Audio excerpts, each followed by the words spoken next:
Hello, everybody, and welcome to round 8 of the 2021 GP4 Offline Championship. It has been a little bit of a while because of the issues we had with the Indy 500, but we are officially back with the top class. And we are here at the Circuit Pour Ricard in Le Castellet for the French Grand Prix. I am your main commentator for today, JW97, and I'm joined today by the man who's got Tesco Value Internet Wi-Fi. It's Ra. Yep, hello. That's because if you don't get the reference, yesterday Ra was basically ranting and raving about his internet yesterday during the F2 commentary. And let's hope that doesn't happen today during this practice session, Ra. Yep, indeed. As you can see on your screen, we've got a bright and sunny day for the practice session. No rain expected. So without further ado, let's get into this, shall we? There are no test drivers to report, no scheduled, no requested, so it's just the main tier drivers who are just going to be racing for today. And I've realised that Yuri's forgot to put up the loading screen there. He'll probably do that before qualifying. So, anyway.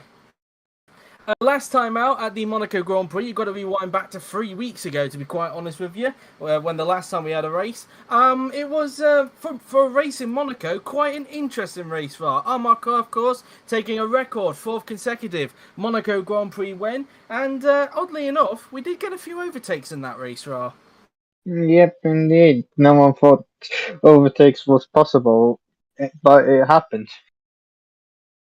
Did so, and of course, as mentioned, Armar taking a record 4th consecutive Monaco Grand Prix win. As a result, because of Franco Gamba suffering from mechanical failure during the race, and because of George Rote getting involved in an accident as well at the C-Function, it now means that Armar, for the first time this season, has now taken the lead in the Drivers' Championship by 8 points out of Franco Gamba, and Mercedes now lead the Constructors' Championship, with Red Bull dropping all the way down to 3rd, even behind Renault as well. And of course, it's very special for Renault this as well, because this is the team's home Grand Prix, and given that they have probably got a very competitive car underneath them, they'll be aiming to try and see if they can win their home Grand Prix as well. It's not just their home Grand Prix as well, it's also Romain Quag. It's his first ever home Grand Prix in the top class, of course, because when he was last in the top class in 2016, there wasn't a French Grand Prix. And of course, when he made his debut, the French Grand Prix was gone from the calendar pretty much a season before he made his debut. So he's finally getting a chance to race in front of his adoring crowd. He obviously has raced here before, of course, back in DTM, but not in a top-class car. So for him, he'll be looking to put on a good performance. And for Romain Quagra, well, he's coming in with an abundance of confidence, because so far on his return to the top class, he's been pretty amazing in that Alfa Romeo, it has to be said. Yep, indeed. And of course, he nearly got a podium in Spain. He finished 4th, and yeah, he did well in qualifying, but of course, he nearly got that podium for Alfa Romeo, so would have been a great story for him.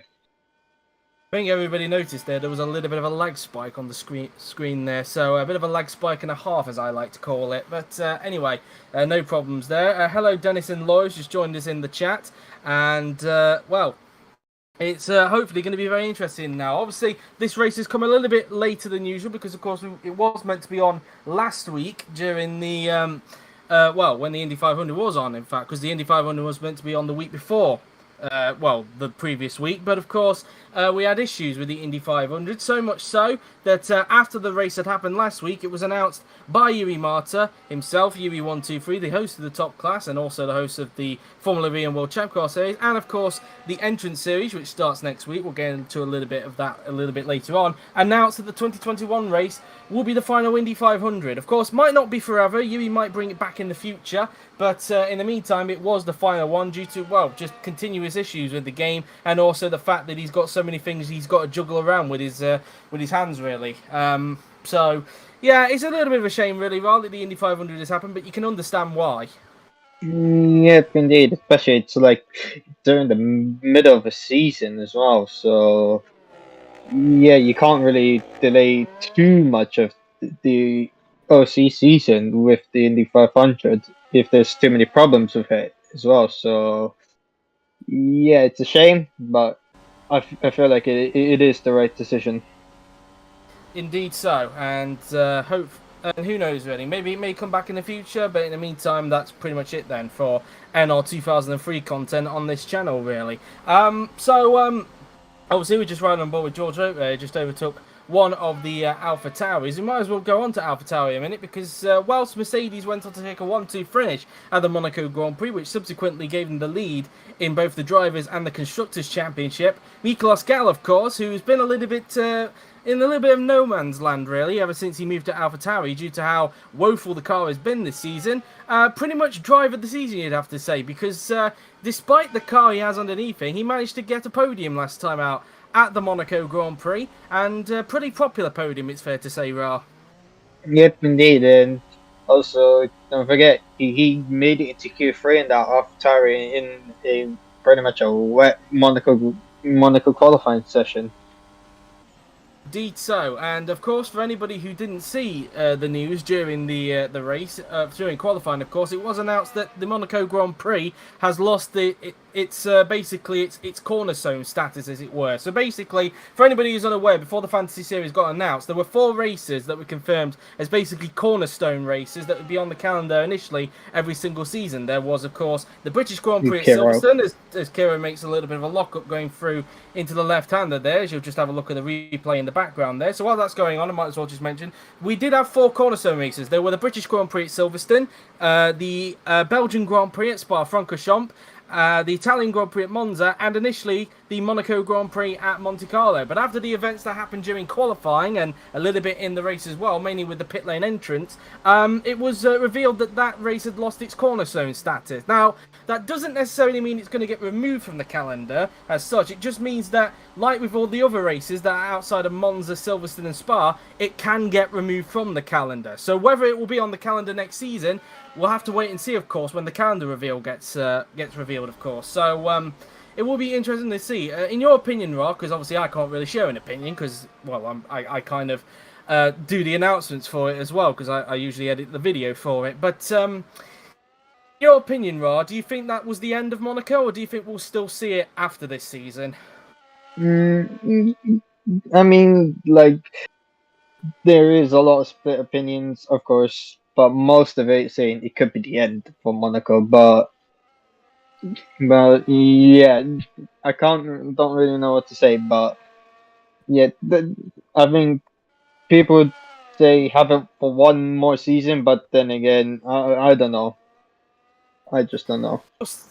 We'll see, of course, but you would imagine as well if I would put a little bit of spice into it as well. Maybe with the fact that the Indy 500 has been removed, and given we were classing Monaco and Indy 500 as the 2 crown jewel races, could that maybe be a sign for Monaco? Who knows, really? But hopefully, in my opinion, it stays on because I am one of those few people that do actually like Monaco, but I can understand why it would be removed if it ended up getting removed. But anyway, we'll have to wait and see on that in the next couple of weeks or so, when we should expect a reveal of the 2022 calendar.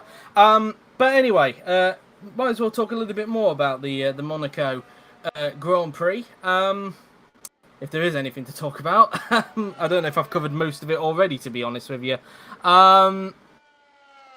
We already talked about the overtakes. We already talked about the potential that it could be removed. We talked about Gal's podium. We talked about Mercedes now taking the lead in the championship. We've really covered most of it, really. So I guess we'll move on a little bit. In fact, whilst we were talking, at the moment we're currently looking at a Red Bull 1-2 here between Rogue and Garber. We might as well talk about Red Bull. That's actually jogged my memory. In fact, of course, we mentioned that Mercedes have now taken the lead in both championships. That's because for Red Bull, it was a shocker for them. We did initially think that Franco Garber was going to be on his way to achieving a Monaco Grand Prix victory. I mean, he took pole position, you could say controversially, given the contact he had with George Rote during qualifying. But at the same time, he could have looked like he was going to get the victory until his engine decided to go bang. And, well, that has really cost him big time. And Red Bull really, need to bounce back in this race. Yep, indeed. These reliability issues is not what they need at the start of the season, but then again, they don't really need those kind of issues to happen at the end of the season when the big points come in. The key areas at the end of the season comes in if you're that close. But yeah, it's not what you want during this part of the season. But then again, it's easy to bounce back because you have a lot of races to go.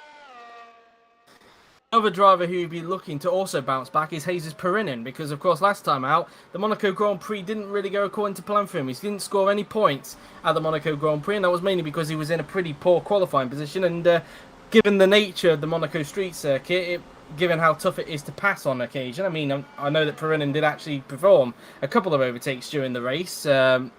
Quite good overtakes, I should say. But yeah, it's obviously a race that Jesus will want to forget about, especially given that he arrives here at the team's home race, and they'll be looking to see if he can try and bounce back, especially given that you could argue he could be one of the championship contenders this season.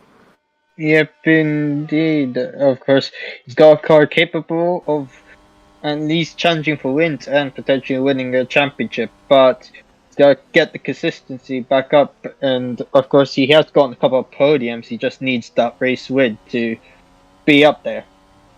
And he has come close on a couple of occasions to trying to get the victory as well. He just hasn't been able to grab that brass ring, as it were, at the moment to try and grab onto the top step on the podium. But I think it's safe to say a lot of people believe that that first win is coming for Jesus. It's just a matter of when rather than if, really. But we'll have to wait and see, really. We're now looking at Julius Anderson, of course, and it's fair to say, given how much Aston Martin have gone a little bit backwards in terms of the pecking order, they're not doing too badly, it's safe to say. I mean, Anderson and Mottram are doing the best they can with the machinery they've got, so much so that despite the machinery they've got, which you could argue could be slower than the car that's sitting right next to them there, Alfa Romeo, it's safe to say that Aston's doing all right in 7th place, ahead of Alfa Romeo, given, as mentioned, Alfa Romeo appear to have a better car than them at the moment. It's more of Alfa Romeo game. Well, Alfa Romeo is getting the points by clock, but of course, Ferrari is not the best of seasons. If you can pick it up, then Alfa Romeo can fight back with Aston Martin, but it's dependable. But it will be inevitable that Alfa Romeo will overtake Aston Martin. It won't be long, but then again, we'll have to wait and see. Well, Ferrari will need to turn it around quite quickly because a lot of people believe that this season he's just not been the same driver that we saw in 2020 and even 2019, to be exact. Because, of course, next weekend, so not this weekend, but next weekend, of course, the 2022 sign-ups officially open as well. Because, of course, we're near the halfway stage of the season, so we're near the point of the sign-up season. And Ferrari will really need to turn it around if he wants to stay on the top-class grid, Ra. Yep, indeed. Is that all you've got to say? Well, pretty much, yeah. Yes. But anyways, Evan says, just a reminder that this team is basically incompetent. Well, they have been a little bit off when it comes to the strategy department, it's fair to say Renault have. I think not just this season, but I think in previous seasons as well. There's been a few criticisms about their strategy decisions, and given this is their home race, they'll be hoping that isn't the case this time around. But given their track record, it will be interesting to see, really. It says Roman Quag, of course, first ever home race that he's going to ever have in the top class, because as mentioned earlier, when he was last in the top class, he never had a debut.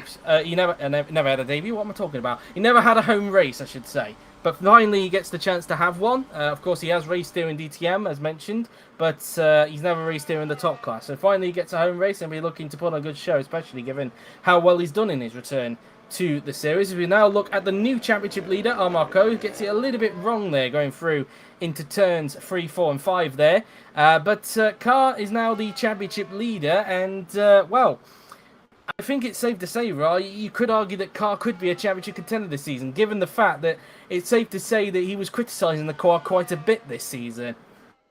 Yep, yeah, of course. And he's done pretty well, taking the chances and getting the results that Mercedes needs if they want to be in championship contention. And of course, at the moment they are. They need to try and keep it up, but of course, it's not easy because Red Bull can pound back. Indeed so. We're now looking at Rahul Patel in the Lamborghini, and Monaco was a race they will want to forget straight away. And maybe a sign of tension, perhaps, between Patel and Chung this season, because, well, it's you could argue it definitely cost a chance of Chung the victory at Monaco, because after Rahul Patel had his little collision, had his mechanical failure, it basically caused a concertina effect at Antonino's, and I'm pretty sure Ra will probably say no comment if I mention anything about that. But anyway, as But for Lamborghini, they'll need to bounce back because, of course, in the last race, McLaren have actually jumped them in the Constructors' Championship because well, they're now down to 6th in the Constructors. Lamborghini have now fell behind Lamborghini as a result of a good comeback drive from Joseph Willows to get from, where was it, 20th on the grid or something like that to 7th place. And, of course, Kirishima De Rosa getting a good points haul as well, up in I think it was 5th position in the end, if I'm not mistaken, or 4th. But still a good points haul. Speaking of Patel, he actually goes up to 3rd in front of Franco Lopez there. But for Lamborghini, definitely a race they'll need to bounce back from, especially, as I mentioned earlier, they are now down to 6th in the Constructors. Yeah, indeed, and of course, some of the strategies haven't been the best for Lamborghini. Of course, I mean, you're talking about an Italian team here, so traditions. All right, Valtra. Anyway, as we look at Rano, he's actually down on his personal best in the first sector there. Of course, now currently up in 3rd place at the moment. Lord Chung currently down in 14th at the moment in this practice session. Patel makes his way through the bus stop chicane, and it has been, I think it's safe to say, Ra, in your case, it's been a rough couple of races. The last few have, and well, it just seems like bad luck has struck Ray Halsray in the last couple of races. Yeah, indeed, of course, he was pretty much on the free-stop strategy, which is not the right strategy. But even though considering the tires, it was still not not the best strategy to be on. Not around Monaco, especially given how Yeah. tough it is to overtake around there as well. I mean, as mentioned, we did see quite a few overtakes and a few great overtakes as well during that race. But yeah, apart from that, it's usually quite tough to overtake around that circuit. But I think it's safe to say Monaco was actually a pretty entertaining one this season. I think better than what we've had in previous seasons ever since we reverted to this layout due to the chaos that was happening with the pit lane entrance on the current version of Monaco. Well, I say current version, it's not really a current version of Monaco, is it? Because the last chicane at La Piscine is slightly different to the modern day one, which is a lot quicker. But anyway, that's besides the point. But anyway, back to the action. Here is Felix Sontag in the Williams. Had a decent race in Monaco, although I'm trying to remember if he actually scored points last time out. I don't think he did, in fact. I think he just missed out on points, which was a bit of a shame, because Sontag was challenging for points during that race. But yeah, it's just been one of those cases this season for Felix, where he's shown pace, but it just seems like he never is able to get any good luck when it comes to scoring points compared to his teammate. Yeah, and of course, he had one of the best chances in Portimao, which was completely taken away from him. And again, he could have taken the chance in Monaco, but unfortunately, it didn't happen. Indeed so. Meanwhile, the two Hasses are currently doing well at the moment in this practice session. 6th and 7th for both Fraser and Wilson at the moment. Of course, Wilson will be taking a sabbatical from the OC fraternity after next season at least, but could be at the end of this season if she doesn't get a drive in the top class for 2022. We'll have to wait and see how that one goes, especially during the silly season. But anyway, as meanwhile, Perinen has got up into 3rd place in the Renault, getting above Rahul Patel. And so he currently lies in 3rd position, just slotting behind the two Red Bulls at the moment. So far then, with just under 24 minutes to go, this is what the leaderboard currently looks like. It's George Roque at the top with Franco Gamba in 2nd, Jesus Perinen in 3rd with Rahul Patel 4th, Franco Lopez is in 5th with Daniel Fraser 6th, Amelia Wilson 7th with Evan Byrne 8th, then Amar Kar, the current championship leader, is in 9th with Jake Galloway in 10th, Joseph Willows 11th with Roman Quark 12th, then it is Kirishima De Rosa 13th, and then it is Chris Chatfield 14th, Laura Chung in 15th with Roland Motrin in 16th, David Kupok 17th, Andrea Verderes in 18th with Felix Sontag 19th, Julius Anderson in 20th with Mikolas Gal, the man who got a podium last time out in Monaco, in 21st, and Jamie Griffiths currently in 22nd and last. And it's quite ironic that we've got a Williams at the back, because at the moment Williams are currently last in the Constructors' Championship, just behind Haas as a result of Miklos' podium in Monaco. AlphaTauri have actually lifted up to 9th in the Constructors' Championship. Whether they can hold on to that, though, it remains to be seen. You could say about a 50-50 chance, really, with AlphaTauri, given that, obviously, it's quite hard for teams that are usually languishing around the back to actually get points on a regular basis, but it is doable. It could involve a very chaotic race to occur for either Haas or Williams to get the amount of points that AlphaTauri are currently on at the moment, but it will be interesting to see what will happen in these remaining, what are we on now? Remaining 14 races of the season, I think we're on, including this one, so it will be interesting to see, really.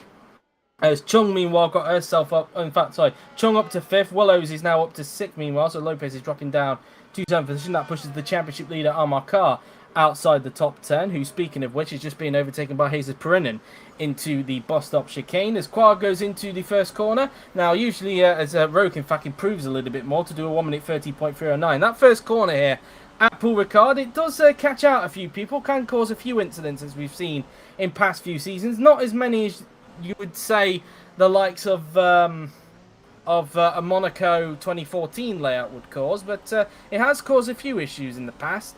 Hopefully we're not getting as many this season as we got last season, because I think, if I'm not mistaken, there were about, 3 incidents in that corner last season, so I'll have to wait and see how this season's race develops. So will be interesting to see, especially during the race, really. Of course, last season, that's where the two Mercedeses had a collision, because the last 2 seasons, if we're talking about teammate collisions, the Mercedes have always collided here. In 2019, both Carr and Lopez crashed into each other at the bus stop chicane. It was the first of their tension, you could say. And then in 2020, they both crashed into each other at turn 1. Now, so far, they've kept it clean, the pair of them have. I think mainly because they've had more competition this season compared to 2020. But could they keep it clean for the entirety of the season, Ra? I think that's going to be a bit of a question mark there. It's not going to be easy, but yeah, Roland Marchand's going a little bit wide, making a mistake. At least no one's right behind him, so that's good for him. Indeed, and on the subject of the Mercedes there, before you got interrupted. Yeah, of course, it's not going to be easy for the Bergs to try and keep it clean for the entire season, and of course, there have been glimpses of them being very close, but yeah, it could happen, but hopefully not this track. I know you didn't watch the race until after lap 10, Evan, but there was a little bit going on after that. Just want to point that out there. That's why I say it was pretty entertaining. It was for a Monaco Grand Prix entertaining, at least. I think it's been better than the last few races, so I don't think that's OC quote worthy, Evan. I think you're just being a little bit too negative there, if I'm being totally honest. But anyway, meanwhile, Garma trying to have a look at one of the Alfa Romeos going into turn 3 there. Not sure which Alfa Romeo that is he was trying to pass. But Garma, of course, really needs to bounce back, really, because from leading the championship in the first 6 races of the season to now losing it, thanks to a load of, a combination of things, really. Crashing with your teammate at Portugal, just the wrong strategy at Spain, and then a mechanical failure at Monaco, where he probably had a certain chance of winning that race. He really needs to bounce back because, of course, we know this is Garba's last chance to win the Drivers' Championship. Do you feel like he could bounce back, Ro, or do you think there's going to be more mistakes to come from Red Bull and even Franco Garba? Well, the fact that they do have pretty much the fastest car, I think, yes, he will be able to bounce back, as I said. Of course, Red Bull can bounce back. Of course, Franco Gamba can bounce back, but of course, George Roque, he is like way behind Franco Gamba. You'll never know what he can do in the second half of the season. So I think don't rule George Roque out. So I think both drivers can bounce back. And Roque will need to bounce back, of course, because as you alluded to there, Roque's return to Red Bull has not really gone particularly well so far. Just a load of bad luck, really. You could argue he's having the same sort of luck as what Franco Gamba had in previous seasons at Red Bull, when Gamba was, of course, teammates with Miklos Gal. Of course, the last 2 seasons here at the French Grand Prix, they have been won by Miklos Gal in the Red Bull, so this is a favourable track for Red Bull. But I'm not sure about you, Rob, but I think it's going to be a little bit tricky for Gal to make it 3 in a row. I can't really put my finger on why, but not saying it's impossible, but I think it's going to be a bit tricky given the car he's got. Yep, indeed, of course. He wasn't pretty much expecting to be in this position that he is now. Of course, he did get one of the most unexpected podiums ever. But yeah, of course, it's gonna be the most difficult challenges for him. And speaking of Gal, he's improved up to 20th.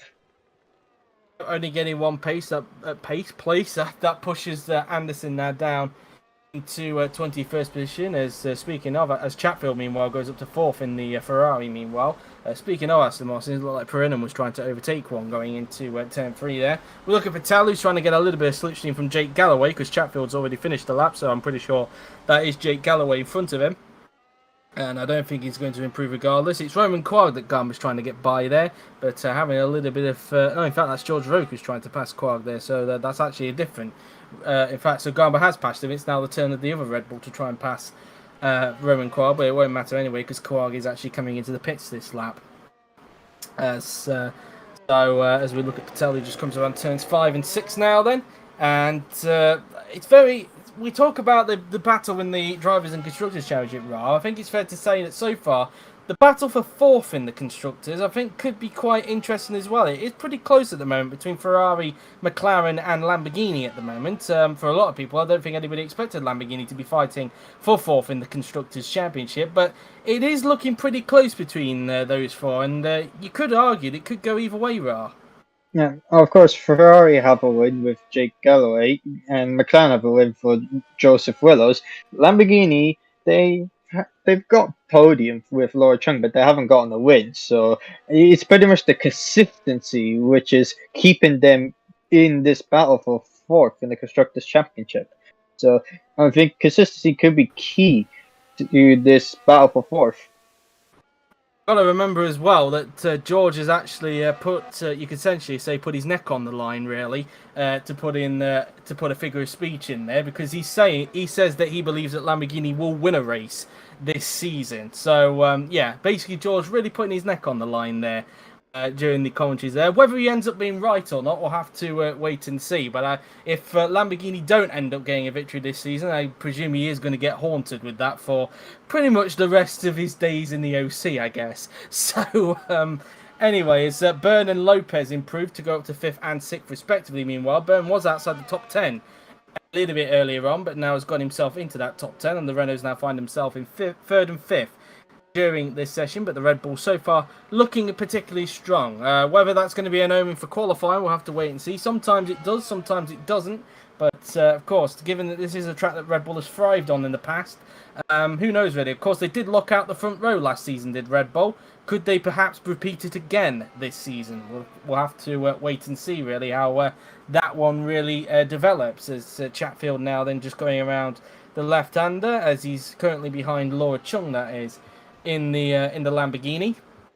So Chatfield, of course, how could we rate Chatfield's season? I guess a lot of what ifs, really, Ra, to be honest with you, because it's very clear that he has got pace in that car. It's fair to say at times he's definitely level to Galloway, because you've got to say that both of them have had their own piece of bad luck this season, both Chatfield and Galloway. But I would say arguably Chatfield has, to surprise of many, been on par with Galloway this season. It's just that he's just had quite a lot of bad luck. I mean, he was in the running for a podium, let's not forget, at the Spanish Grand Prix, where he, of course, took his first ever pole position. But, of course, he retired with an engine failure, then was on the running for potentially a win at the Monaco Grand Prix, maybe even a podium there. But obviously, a couple of things happened to him in that race. He lost his front wing during that little pile-up between the two with Rahul Patel and later on Laura Chung, of course, so both Lamborghinis. And then he ended up crashing at the pit entrance after making contact with, I think that was Julius Anderson, if I'm not mistaken. So yeah, it's been a case of what if for Chris Chatfield this season, Ra. I think it's safe to say his pace is still pretty good. It's very clear he's continued that pace that he showed towards the end of last season when he was at AlphaTauri into 2021. But it's just been, like I said, just a case of what if, really, due to the amounts of bad luck he's had. Same with Jake Galloway, really. Yep, indeed, and of course Galloway does have a win. Don't you remember? So of course in Spain, but yeah, Chatfield's more on the what ifs than Galloway. But yeah, of course there is more potential in that Ferrari, but it's not going to be easy knowing that they pretty much have pretty much the weakest engine, which is pretty much slow in a straight line. That is a bit debatable, to be honest, Ra, because Somewhat, yeah. somewhat, because we don't actually know what the performances are for each of the engines really. But it's hard. You could arguably say that, but it's very clear that on downforce tracks like at Barcelona or even Monaco, that's where the car really comes to its strengths. And you could argue that maybe at the Hungaroring, you could see the Ferraris actually performing quite well there. Maybe it's Silverstone because that is a mixture of both fast speed and downforce, really. So maybe they could be semi-competitive there, but maybe not to the competitive levels as like Barcelona or Monaco, for example. But that could be something to watch out. So Videri gets a little bit out of shape there as Garber improves, but remains in second place at the moment, still behind Roke. And as we take a look at the replay there, Videri just, I think maybe just let's have a look, see what happened. Maybe just.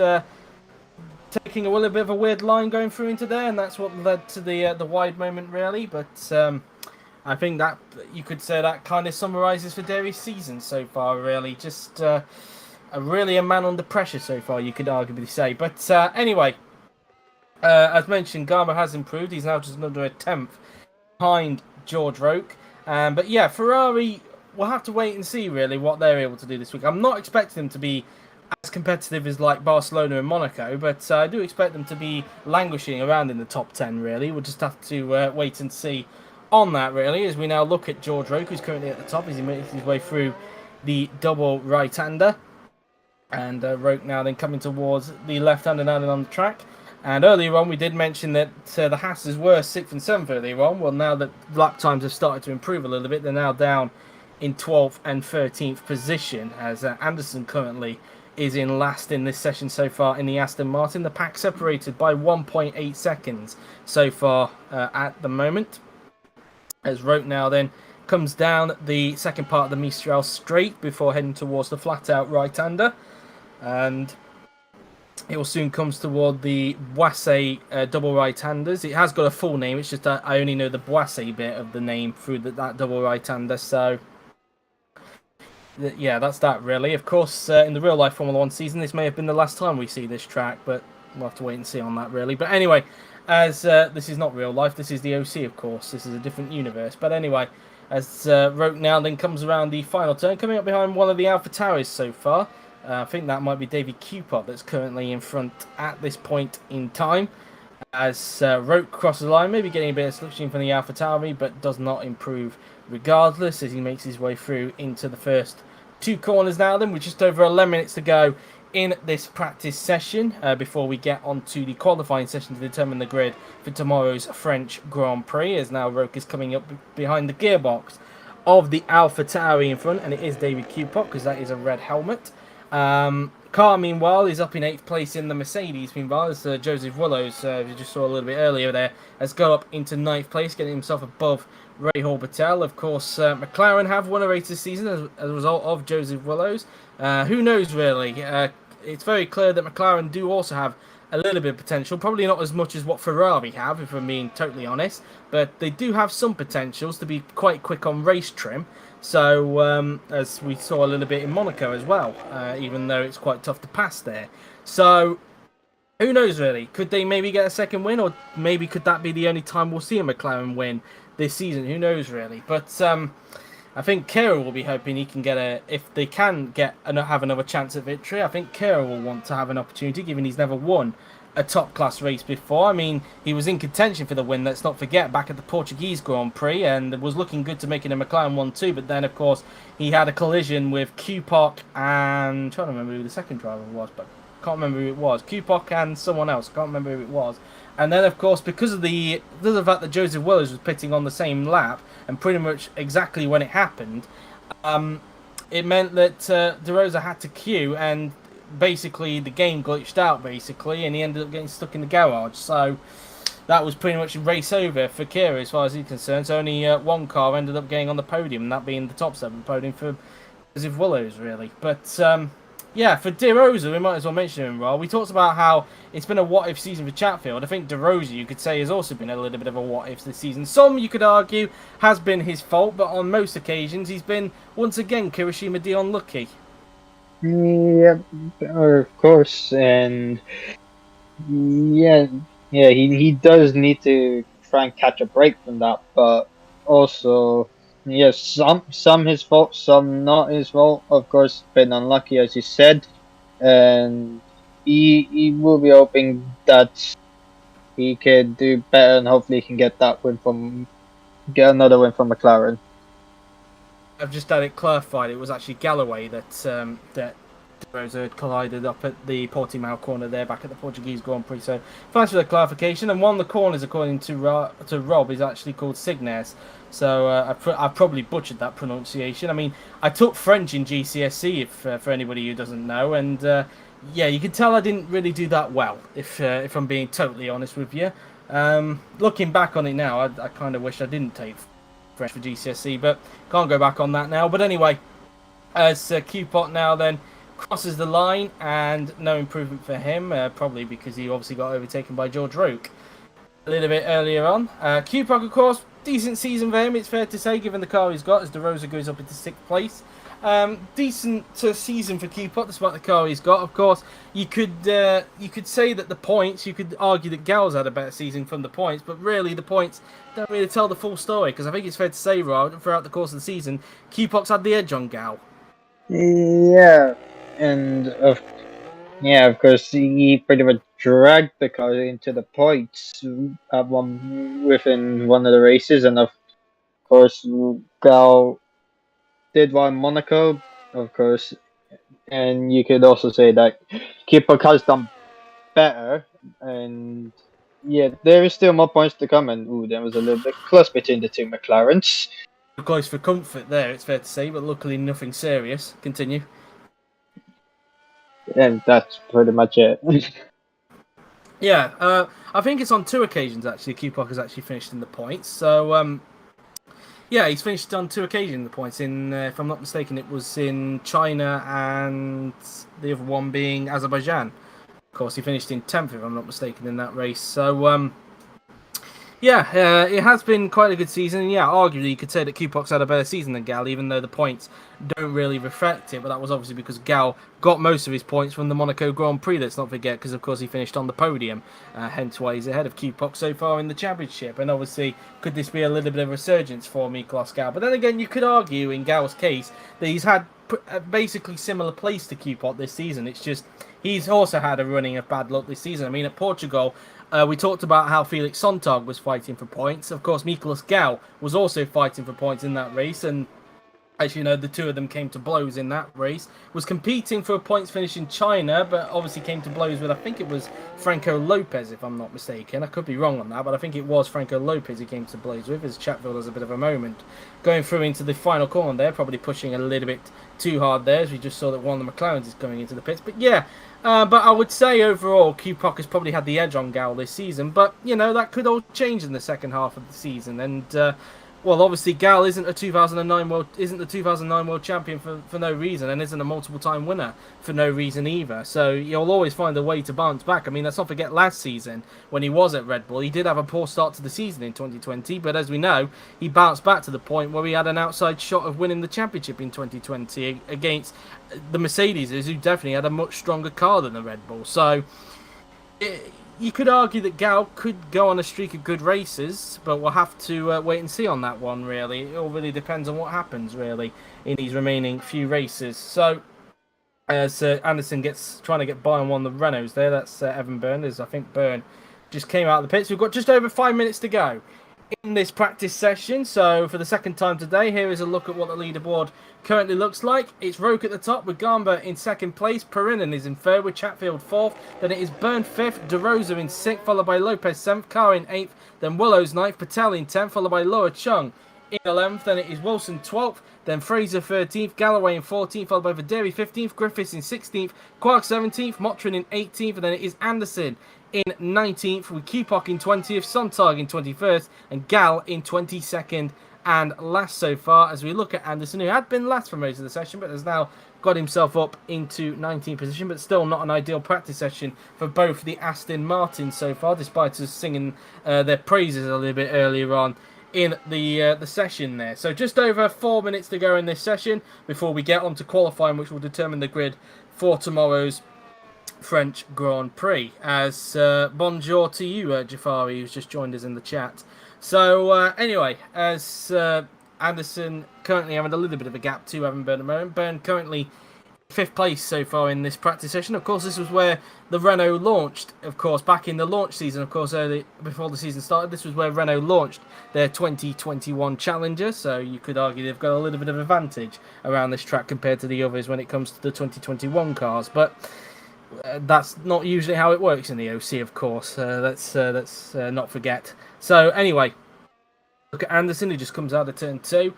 As so far, there's 6 people in the pit so far. De Rosa, Willows, Patel, Quag, Motrin, and Q-Park. As Byrne tried to have a go there at Anderson going into turn 3 there, but he didn't quite work out. And maybe try and line him up for a move down the Mistral straight with just over 3 minutes to go. So far, still a Red Bull 1-2. Nobody's been able to split them so far in this session, as Byrne will get a healthy dose of slipstream off of Anderson coming down the first part of the Mistral straight. Will he be able to get by him into the bus stop chicane? Let's see. And the answer to that is no. Anderson's going to stay in front. Seems the Mercedes may have a little bit of an edge on the Renault down the straights, judging from that. But it could be the way that Byrne or even Anderson have set up their cars. Who knows, really? It's not really been made that... It's not very clear, really, with Grand Prix 4, if I'm being totally honest. We know that setups do exist on Grand Prix 4, but it's obviously we don't really get an indication, really, because these are AI cars, obviously. So just over 2 minutes to go in this session,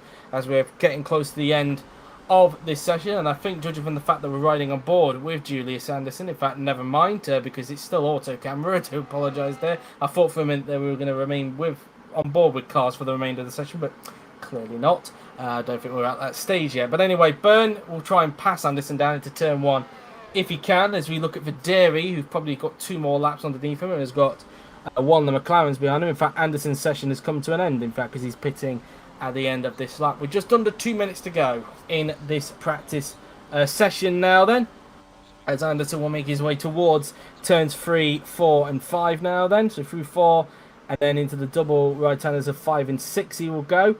And it will be interesting to see, especially with the mistake rate, how many mistakes we'll see, especially in turn 6. I mean, we saw earlier on that Videri made a mistake going through into there. Well, we'll see a lot of that in qualifying. We'll have to wait and see. But now we're going to remain on board for the remainder of the session. Perinen doesn't improve. Q-Park starting a lap there then, as the Red Bull behind didn't improve on his lap. Here comes Franco Lopez. Across the line will go the Mercedes driver. And Lopez across the line, he will now go. And he does not improve. He stays where he is. Chatfield across the line stays where he is. Gamba is on an improvement. Can he get to the top of the timing sheets? Gamba across the line. No, he can't. In fact, he reduces the gap to 52 thousandths of a second between himself and George Rowe. So it's quite close now between the 2 Red Bulls. Carr across the line. The championship leader stays where he is in P8. As Griffiths' session has come to a close. We now look at Videri, who just rounds the final turn. As Sontag's session has come to an end. You see him peel to the pits there, just in front of Videri there. Videri now then, across the line he will go, and no improvement for him. Wallow starting one more lap, but it looks like it's going to get compromised by Videri regardless. Here comes Daniel Fraser in the Haas. Across the line he will now go in the Haas car, and Fraser across the line he will go, and which is now, of course, he's a little bit further down on this mod, and he did not improve on that occasion. Byrne crosses the line, no improvement for him. As we look at Laura Chung, who's coming back into the pits this lap. Motrin will get one more lap in before the session comes to a close. Here comes Perinen. Will he be able to get one more lap in before the session comes to a close? Let's see, as there's now 20 seconds left on the clock, so keep an eye on that on the top, as Perinen will make his way towards the final 2 turns. Now coming into the final corner, this 90-degree right-hander. So 10, 9, 8, 7, 6, 5, 4, 3, 2, 1, 0. Checkered flag is out. That is the end of the session. Roke was the last one to cross the line there. Only just, though. Q-Pot didn't improve. That was just a sighting lap for the 2 cars that are in front of Franco Lopez. Meanwhile, as Lopez is now going to cross the line, no improvement, stays where he is. Chatfield stays where he is. De Rosa just getting a little bit of mileaging. Garma trying to practice some slipstream really on his fellow compatriot. No improvement there. Here comes Amar Carr in the Mercedes as he comes down the pit straight. Across the line will go the Mercedes driver, the championship leader. No improvement, stays where he is. Roman Quag across the line, he will go in the Alfa Romeo, and he does not improve. Here comes Joseph Wallows, who comes down the straight, as he now will come across the line himself in the McLaren, and no improve. In fact, he finds some time in the last sector. He does improve, in fact, and he's in 9th position. He found some time in the last sector. Here comes Daniel Fraser in the Haas, who just rounds the final corner. And across the line will go the Haas driver. Across the line he will go, and no improvement, stays where he is. Here comes Evan Byrne. Across the line he will go, no improvement for him, as Motrin is on improvement at the moment, as he will now round the final 2 turns on the track. So through the left-hander he goes, using the curb there. Around the final turn will come the Hungarian driver, as he comes down the pitch. So let's see what Roland Motrin can do. And across the line will go the Hungarian. Can he improve? And he can, opting only into 17th though. Perinin rounds the final turn. I think just behind him, I think could be George Roque, if I'm not mistaken. The last car to cross the line. Perinin, across the line he will go. Doesn't improve. Roque is going to cross the line now then. No improvement, and that's the session done with. Roque top, Garber second, and Perinin in third. So what do you make of that session overall, Ra? Much to say, really, but of course, Red Bull teams, they are strong. Brennan is just there, but yeah, we will have to wait and see when we get to qualifying, because that's the main session for to determine the grid.